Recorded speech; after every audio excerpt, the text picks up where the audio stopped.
Magandang araw po mga minamahal nating mga kaibigan, mga kapatid, mga viewers, subscribers po ng ating Solid Rock Ministry Lesson Review. Muli na naman po ang ating pagsasama-sama sa araw na ito. Tayo po ay nasa ikalima ng topic, ang Diyos ang nakikipaglaban para sa inyo. At kagaya po ng ating palagi ang ginagawa, atin po munang babanggitin ang mga pangalang ito na nag-comment. Si Lito Manalo, Josephine Porras, Maria Bacan, Aida Almasco, Norma Baguhin, Alan Perez, Yasmin Carilansangan, Mias Agapay, Noel Bombeo, Judy Abinido, Lloyd de Filipina, Helen Sanchez, Ezequiel Bobiles, Felisa Labador, Jeremias Corpus, Florinda Custodio, Christian Edison Marte, Rafael Granada, Nisitas Estubo, Jonilyn Nira Avila, Sato Romero, Lucas Sublaten, Emilio de la Cruz, Ricky Cabon Negro, Victor Abilidas, Delia Villa Gonzalo, Lea Santos, Edgar Casihan, Joel Arroyo, Doc Corazon Aro, Eugenio Cadelina, Shem Sumagaysay, Francisca Sosa, Nina Caperal, Alvin Bacardo, Nexon Tolentino, Ananias Siscon, Orlan de la Roca, Lirio Riguez, Marlon Magsayo, Rom Corrales Jr., Jeres Rapalio, Edwin Ricalde, Eden Paradise, Japet Olopernes, Jobin Calumba, Delilah Villa Gonzalo, Moises Albuera, Aris Pap, Aida Almasco, Leonardo Padriquela, Pasita Barnuevo, Marilu Soco, Marcela Cadian, Carmen de la Merced, Aini Babes, Casmier de la Cruz, Kaadlawon JP, Romeo Tejadas, Jasmine Vargas, Mary Jane Tornilla, Lucia Ocampo, Rowena Cahigos, Betty Luces, Mirna Medina, Rolly Cayanong, Roy Velonza, Shimi Justerillo, Camano Monina, Gary Andrade, Archita Verdejo, Dorcas Esther, Yam Matias, David Caliboso. Gusto ko pong banggitin, although hindi naman po sila nag-comment, si Pastor and Mrs. Joseph Principe sa Morong Rizal po, Adventist Church. Sila po ang district pastor doon. Sila daw po ay nanonood din ng ating programang ito. Magandang araw po sa inyo. Ganon din po, uulitin ko po yung mga churches natin na gumagamit po nito bilang source ng kanilang lesson review tuwing Sabado. Kami po ay nagagalak at ito po ay nakakatulong po kami. Ang gusto ko pong i-mention ng specific ngayon ay ang Pasig Manggahan SDA Church. Natutuwa po kami kasi may nakausap po kaming isang kapatid na galing dyan na nagpatunay na talagang ito daw po ang ginagamit ninyong source ng inyong lesson review. Natutuwa po kami at kami po ay nananalangin din na magkaroon kami ng pagkakataon na makabisita po sa inyo. Kaya magandang araw po sa inyong lahat. Ganon din po sa mga ilan o mga kaibigan natin na patuloy na sumusubaybay po nito, although hindi po sila nagko-comment. Magandang araw po sa inyong lahat. Atin po munang hingiin ang tulong ng ating Panginoon. O Diyos ka po makapangyarihan sa lahat. Kami po ay muling nagpupuri at patuloy na nagpupuri sa inyong banal na pangalan. Salamat po sapagkat kami po ay ginagabayan mo sa programang ito at kami po ay nakakatulong din sa inyong mga anak. Sana Panginoon patuloy po kaming gabayan at buksan ang aming mga isipan upang lalo po namin maunawaan ang inyong mga banal na salita na ipinadaan po sa aming mga lesson quarterlies. Inyo po nawa kaming tulungan at patawarin po sa aming mga kasalanan. Ang pakikisama rin po ng Holy Spirit, ang patuloy po nawa naming madama at maranasan sa pangalan po ng aming Panginoong Jesus. Amen.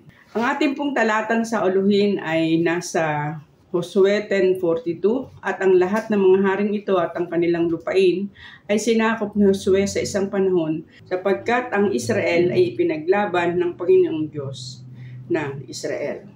Ang tala ng aklat ni Josue ay naglalarawan ng tila baga napakalupit na Diyos na nagnanais lipulin ang nais niyang lipulin at nagbibigay lamang ng pagkalinga sa iisang bayan.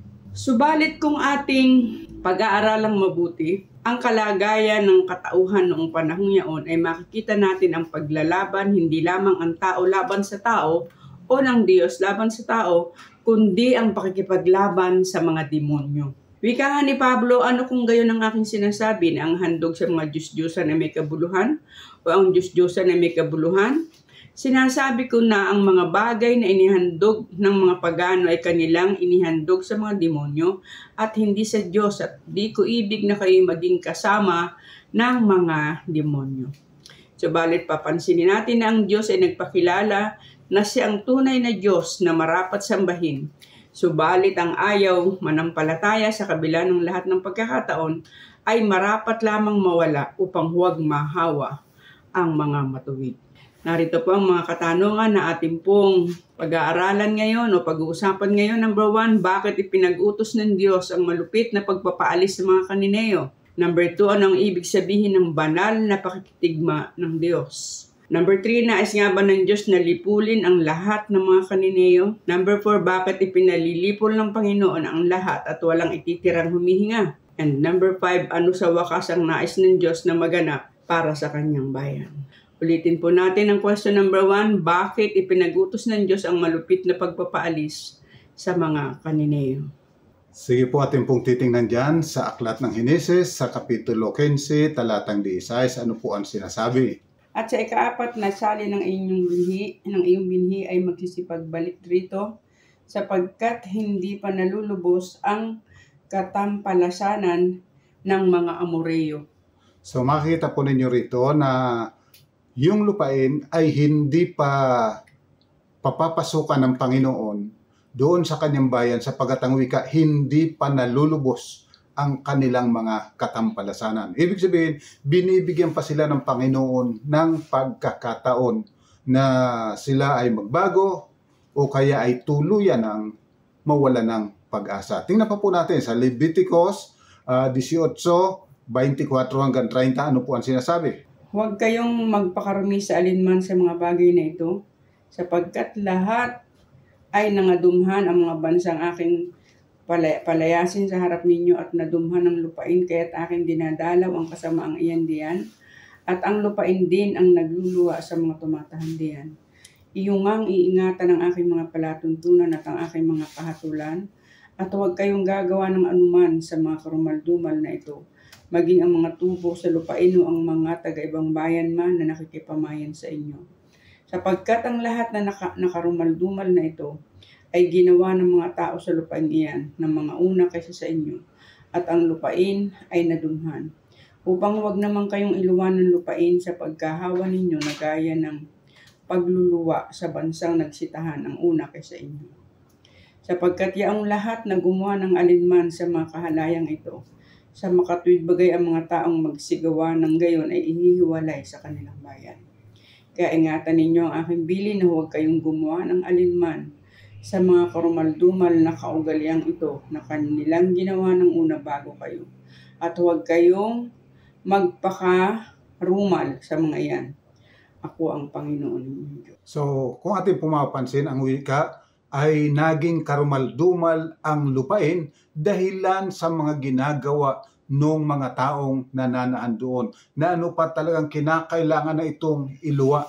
Sapagkat kung ating po pag-aaralan ang background nito, lalo na diyan kapag binasa ninyo sa Deuteronomio 18, 9 hanggang 14, dito po ay ipinapakita na naging lubusan ng kanilang kasamaan sapagkat yung sexual abuse ay kanilang ginagawa. Bakit po? Sapagkat sila'y naniniwala sa isang Diyos-Diyosan na sinasabi nilang God of Fertility, na kung saan kinakailangan na magkaroon ng mga pagtatalik. So nagkakaroon ng pagtatalik, maging magkamag-anak, ginagawa yon. At asawa ng may asawa, sila'y nagpapalitan ng kanilang mga asawa at nagsisipingan ng pati lalaki sa lalaki, babae sa kapwa babae.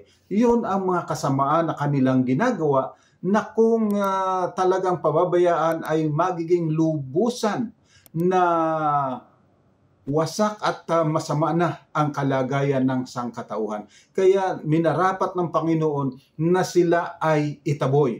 Pantanda po ninyo, itataboy hindi upang sila ay lubusan ng malipol, kundi upang mabigyan pa sila ng pagkakataon. Datapwat lalo pang sumasama na hanggang yung kanilang mga panganay na anak ay kanilang ihinahandog. Isipin mo, sarili mong anak, papatayin mo, susunugin mo para ihandog sa Diyos-Diyusan na kanilang kinikilala na God of fertility. Datapwat nais ng Panginoon, ipakilala na siya ang Diyos na nagbibigay bunga sa kanilang mga halaman. Siya ang nagpapatubo, siya ang nangangalaga. So ito ay talagang naging sukdulan ang kanilang mga kasamaan. Okay po, ngayon sa pangalawang katanungan, ano ang ibig sabihin ng banal na pakikipagdigma ng Diyos? Ayan, titingnan po natin sa Genesis 18:25, ano ang sinasabi? Malayo nawa sa iyo ang paggawa ng ganito na ang banal ay iyong patayin kasama ng masama. Ano pat ang banal ay mapara sa masama. Malayo nawa ito sa iyo, di ba gagawa ng matuwid ang hukom ng buong lupa? So dito po ipinapakilala na ang Diyos ay hukom ng buong lupa. At narito na ang mga matuwid, ang mga banal ay nadadamay sa ginagawa ng mga masama. Ano po? Kaya dito po ipinapakilala na ang ating Diyos ay hukom na makatarungan, matuwid, at sapagkat siya'y matuwid, makatarungan, hindi maaaring magsama-sama yung masama at mabuti at sama-sama ring mapahamak. Tingnan pa po natin dyan. Awit 7:11, ano siya sabi? Ang Diyos ay matuwid na hukom, oo, Diyos na may galit araw-araw. Yan. So siya po ay matuwid na hukom at nagagalit sa araw-araw. Bakit po? Dahilan sa kasamaan na ginagawa sa sanlibutan. Tingnan pa natin sa Kapitulo 50, talatang 6. At ipinahayag ng langit ang kanyang katwiran sapagkat ang Diyos ay siyang hukom. So, paulit-ulit po yan na binabanggit na ang Diyos ay hukom at hindi marapat na mapahamak na kasama ng mga masama yung mga matuwid. Kinakailangan itong mga matuwid ay maingatan.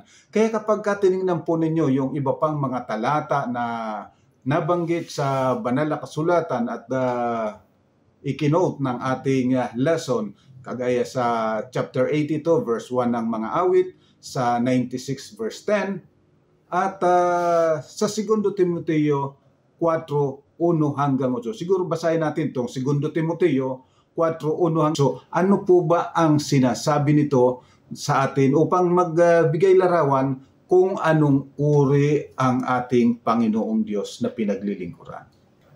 Pinagbibilin ko sa inyo sa paningin ng Diyos at ni Kristo Jesus na siyang huhukom sa mga buhay at sa mga patay sa pamamagitan ng kanyang pagpapakita at sa kanyang kaharian.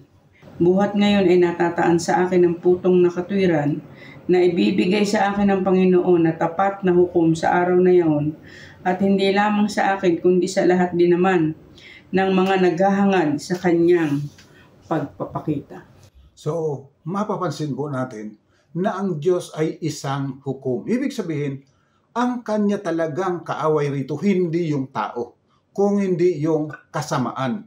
Kaya lang, ang wika, darating ang araw na yung mga tao, mas gusto nilang papakinggan yung mali, yung mga tradisyon, yung mga imbentong aral, sa halip na ang aral na nagmumula sa Diyos. At ito ay magdadala sa kasamaan at higit pang kasamaan. At siguro naman po ay hindi lingid sa ating kaalaman na sa ating kapanahunan napakapanganib na ng buhay.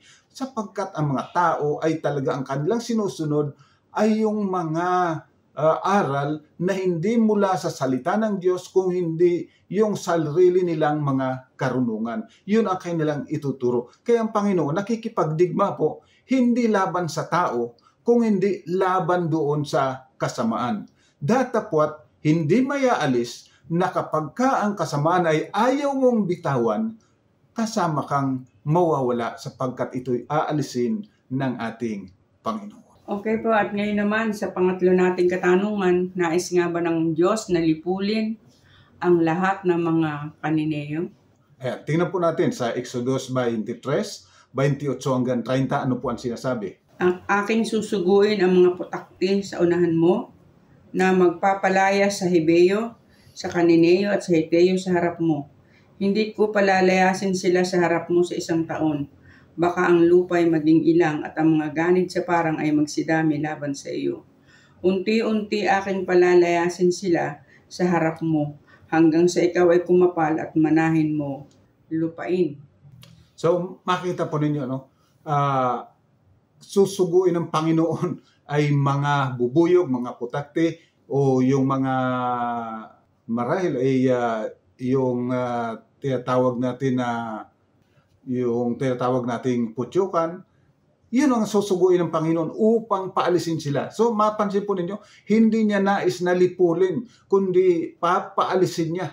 At ang wika, unti-unti, sapagkat baka naman maging ilang yung lugar at masira sapagkat napabayaan. So makita po ninyo ang malaking biyaya ng ating Panginoon na siya ay gumagawa ng mga paraan na hanggat maaari ayaw niyang pumatay. Ibig niyang bigyan ng pagkakataon ang mga tao na magsisi. Isipin mo kung ang bubuyog na ang magpapalayas sa tao, ba ito ay isang kababalaghan na may isip nila paano nangyari na nagkaisa yung lahat ng mga bubuyog na itaboy ang sangkatauhan. Tingnan pa po natin dyan sa 33 talatang 2. At aking susuguin ng isang anghel sa unahan mo, at aking palalayasin ang Kanineo, ang Amoreo at ang Hiteo, at ang Periseo, ang Hibeo at ang Hibuseo. So makita po ninyo, no? Hindi yung mga Israelita ang papasok sa salakay at pupuksain yung mga tao. Palalayasin lang sila sa pamagitan ng anghel. So dito po makikita natin na ang Diyos hindi niya nais na kaagad-agad sila ay lipulin bagamat sukdulan na yung kanilang kasamaan. Ang Diyos ay nagpapakita rin ng pagiging mapagbiyaya na hanggat maaari ayaw niyang patayin yung mga tao, ibig lang niyang itaboy, makilala lamang nila, maunawa nila na mayroong Diyos na hukom sa sanglibutan ito, matuwid na Diyos at nagnanais na katuwiran ang isakabuhayan ng sangkatauhan. Kaya pag binasa po ninyo lahat ng mga talata diyan sa Kapitulo 34:11, sa Bilang 33:52, sa Deuteronomio 7:20, lahat po yan nagsasabi na paalisin ng Panginoon. Hindi niya nais na patayin sila karakaraka. Nais niyang bigyan pa sila ng pagkakataon sa kabila ng sukdulan na yung kanilang kasamaan na ginagawa. Ganyan po ang dakilang pag-ibig ng Diyos. Okay, at ngayon po sa pang-apat nating katanungan, bakit ipinalilipol ng Panginoon ang lahat at walang ititirang humihinga? Ayan, so ito po naman ang matinding katanungan. Bakit nag-utos siya na lipulin? At talagang huwag ititira kahit na sinong humihinga o alinmang humihinga. Tingnan natin sa Deuteronomio 20, talatang 10, ano ang sinasabi? Pagka ikaw ay lalapit sa isang bayan upang makipaglaban, ay iyong ang ihahayag ang kapayapaan doon. Basahin pa natin dyan sa 15 hanggang 18. Gayon ang iyong gagawin sa lahat ng bayang totoong malayo sa iyo na hindi sa mga bayan ng mga bansang ito.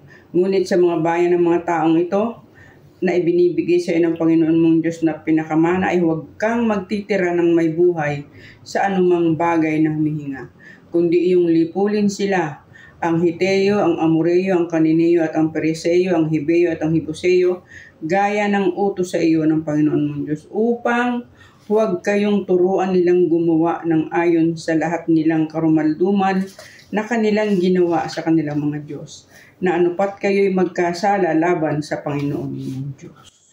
So maliwanag po, una, tatandaan, ang wika, kanyang itataboy. Datapwat mayroong mga tao na magmamatigas na mananatili sapagkat ang ibig nila maturuan itong bayan ng Diyos nung kanilang mga ginagawa. Iniisip nila na ito pa rin yung talagang the best, yung kanilang mga Diyos-Diyosan. Kaya sabi ng Panginoon, huwag kayong magtitira. Tatandaan po, pinalayas muna niya yung mga tao. Datapwat sa kabila ng ginagawa ng Panginoon, mayroong magmamatigas na mananatili, hindi aalis, talagang determinado na sila ay lalaban sa Diyos ng Israel at sila ay determinado na kanilang tuturuan ang bayan ng Israel ng leksyon na mula sa kanilang mga Diyos. Kaya sabi ng Panginoon, huwag kayo magtitira sapagkat tuturuan kayo niyan. Ayan, tingnan pa po natin sa Kapitulo 13, talatang 12 hanggang 18, ano ang sinasabi? Kung iyong maririnig, saysayin ang tungkol sa isa sa mga bayan na ibinibigay sa iyo ng Panginoon mong Diyos upang tumahan ka roon na sasabihin, ilang hamak na tao ay nagsiali sa gitna mo at inilagaw ang mga nananahan sa kanilang bayan na sinasabi, tayo'y yumaon at maglingkod sa ibang mga Diyos na hindi ninyo nangakilala. Ay iyong ang sisiya sa atin at uusisain at itatanong na mainam. At narito kung magkatotoo at ang bagay ay tunay na nagawa sa gitna mo, ang gayong karumaldumal, iyong ang susugatan ang talim ng tabak, ang mga nananahan sa bayang yaon, na iyong lubos na lilipulin at ang lahat na nandoon, at ang mga hayop doon na iyong lilipulin ng talim ng tabak. At iyong titipunin ang buong nasamsam doon sa gitna ng langsangang yaon, iyong susunugin sa apoy ang bayan, at ang buong nasamsam doon na bawat putol ay sa Panginoon mong Diyos, at magiging isang bunto ng dumi magpakailanman, hindi na muling matatayo. At huwag kang magsasagi ng bagay na itinalaga sa iyong kamay, upang talikdan ng Panginoon ang kabagsikan ng kanyang galit, at pagpakitaan ka niya ng kaawaan, at mahabag sa iyo at paramihin ka na gaya ng isinumpa niya sa iyong mga magulang. Pagka iyong didinggin ang tinig ng Panginoon mong Diyos, na iyong gaganapin ang lahat ng kanyang mga utos na aking iniutos sa iyo sa araw na ito, na iyong gagawin ang matuwid sa paningin ng Panginoon mong Diyos. Ang utos ng Panginoon kapag ka mayroong gumagawa at natuto doon sa aral at turo ng mga Kananeo, sisiyasatin mong mabuti kung totoo. Nabalitaan mo, may nagsabi, sisiyasatin mo. Makita po ninyo kung gaano talaga ang Panginoon ay nais niyang matiyak na totoo at talagang lubos na kanilang ginagawa. At tingnan po rin natin, pansinin natin na talagang maging yung mga pag-aari ng mga taong gumagawa ng ganun ay nagiging kasuklam-suklam sa Panginoon. Kaya ang wika niya, huwag kayong magtitira ng anuman. Kinakailang ito'y malipol sapagkat hindi maaari na magpatuloy na yung mga matuwid maturuan ng kamalian at mahawa sa kasamaan, sa karumalan ng mga taong nananahan doon. Kaya tingnan po natin sa Josue 10:40, ano ang siya sabi? Ganito sinakta ni Josue ang buong lupain, ang lupaing maburol at ang timugan at ang mababang lupain, at ang mga tagudtod at ang lahat ng hari niyaon.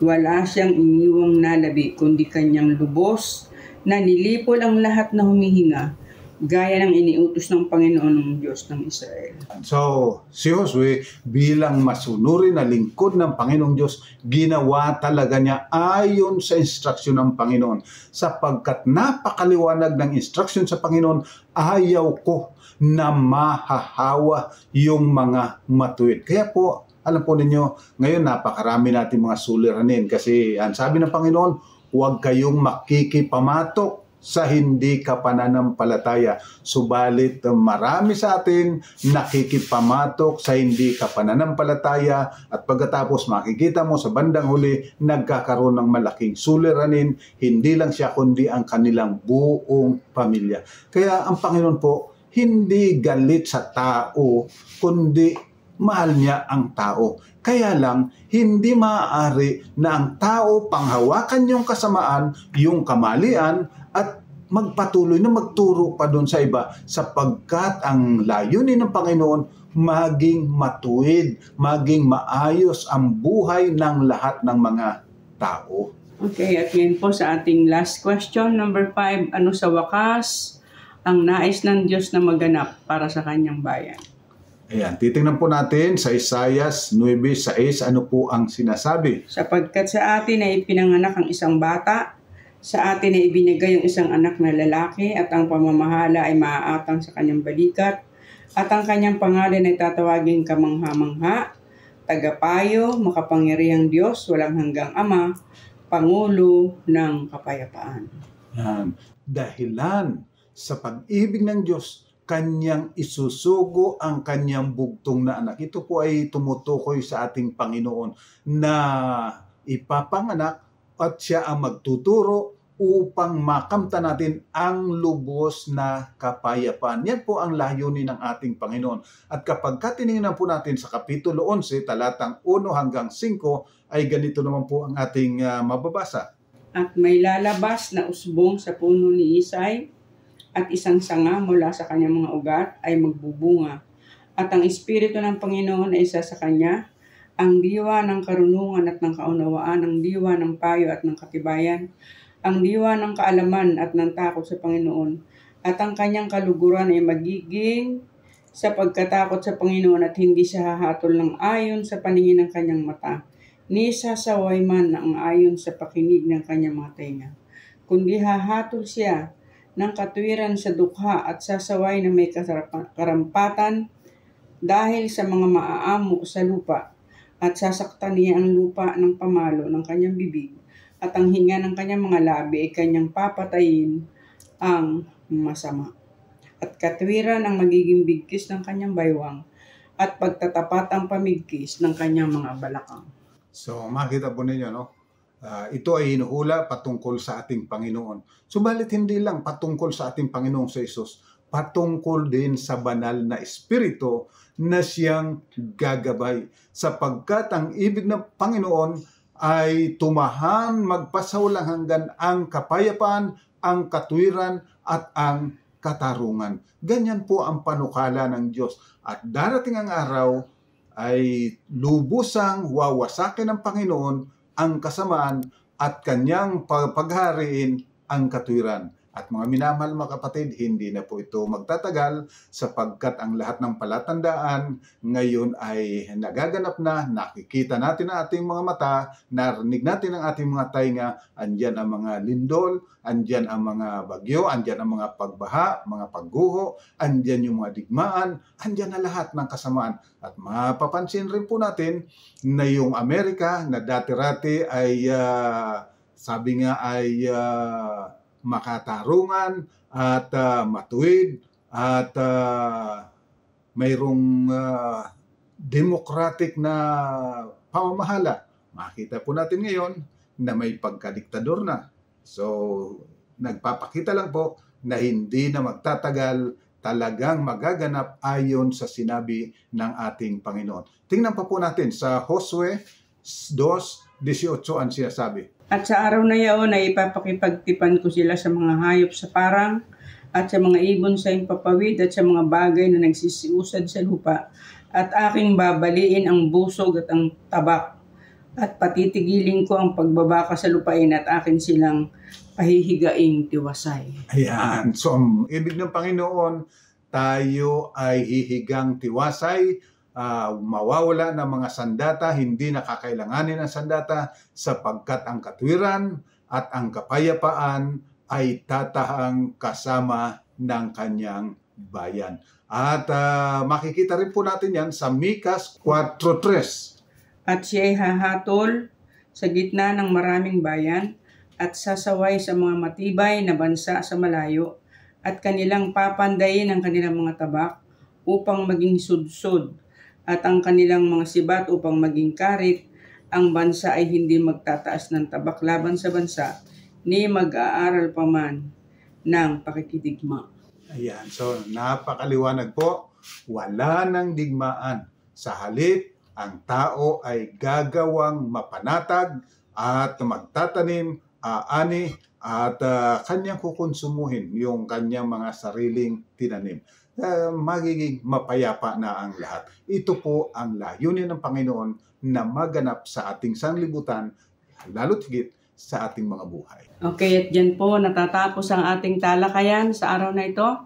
Narito po ang mga summary ng ating pinag-aralan. Number 1, ang Diyos ay laging nagbibigay ng pagkakataon upang magbago, subalit kung aayaw, ito ay aalisin niya. Number 2, ang matuwid ay hindi hahayaan ng Diyos na mapahamak na kasama ng mga makasalanan. Number 3, ang layunin ng Diyos ay hindi upang puksain ang mga kanineyo, kundi ito ay itaboy hanggang matutunang kilalanin ang kapangyarihan ng Diyos na maghari. Subalit ang manatiling lumalaban ay siya lamang ang pupuksain. Number 4, ang lilipulin ng lubusan ay tanging ang nagmamatigas lamang at nag-iibig pang magturo ng kamalian sa mga banal. And the last, number 5, ang manahanan, ang kapayapaan at katwiran ang siyang tanging mithiin ng Diyos. Yan. So mga minamahal, sana po muli kaming nakatulong sa inyong pag-aaral ng salita ng ating Panginoon. Tayo po'y manalangin. Ama po naming banal, muli po kaming lumalapit sa iyong banal na harapan, nagpapasalamat, nagpupuri, sapagkat ikaw na aming Diyos ay Diyos ng pag-ibig, Diyos ng katarungan, Diyos na maghuhukom na may katwiran. At hindi mo ibig na kami malipol, kundi ang ibig mo kami magbago, kami manampalataya at sumunod sa iyong kalooban upang ang kapayapaan ay maganap sa aming mga buhay. O ang banal, aming pong pakiusap na tulungan nawa kami ng banal na Espiritu na manatiling tapat at matibay na nanangan sa iyong mga salita, sa iyong mga kautusan, na ito'y aming sundin sapagkat ang lahat ng ito ay iyong ibinibigay, sapagkat mahal mo kami, sapagkat nais mo kami mabuhay, sapagkat nais mo kami maging mapayapa at higit sa lahat maging ligtas. O mga banal, ipagpatawad nawa lahat ng aming pagkukulang at pagkakasala at patuloy pong pagpalain ang aming mga kapatid na ito. Patuloy na pagpalain ng kanilang buong sambahayan, pagkaluban ng kalusugan at ng kalakasan at ng katalinuhang nagbubuhat yan sa iyo sa kaitaasan. Ito po ang aming sabot hiling sa ngalan ng aming Panginoong Jesus. Amen. So mga minamahal, salamat po sa inyong patuloy na pagsubaybay, patuloy na inyong pag-share ng katotohanan ito, at patuloy na paglago sa pananampalataya. God bless po. Hanggang sa susunod na linggo, magsama-sama tayo muli sa pag-aaral ng salita ng ating Panginoon. God bless po.